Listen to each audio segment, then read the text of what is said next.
आज बात पाकिस्तान के एक और घटियापन की। दरअसल आईसीसी चैंपियंस ट्रॉफी की शुरुआत 19 फरवरी से हो रही है, लेकिन इससे पहले पाकिस्तान से एक वीडियो सामने आया है जो कराची स्टेडियम का है। यहां भारत का झंडा नहीं लगाया गया है, जबकि आईसीसी के नियमों के मुताबिक कोई भी देश अगर टूर्नामेंट की मेजबानी कर रहा है तो उसे सभी हिस्सा लेने वाले देशों के झंडे लगाने होते हैं। लेकिन 8 देशों में से सिर्फ 7 देशों के झंडे लगे नजर आ रहे हैं, जिससे एक नया विवाद शुरू हो गया है। आप साफ देख सकते हैं कि कराची के स्टेडियम में New Zealand, Australia, Afghanistan, south Africa, Bangladesh, Pakistan और इंग्लैंड सभी देशों के झंडे नजर आ रहे हैं।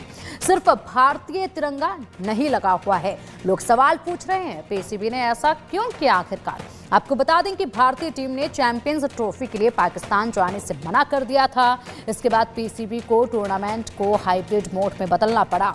इस समझौते के तहत भारत अपने सभी मैच दुबई में खेलेगा। शायद इसी चिढ़ में पाकिस्तान में तिरंगा नहीं लगाया गया।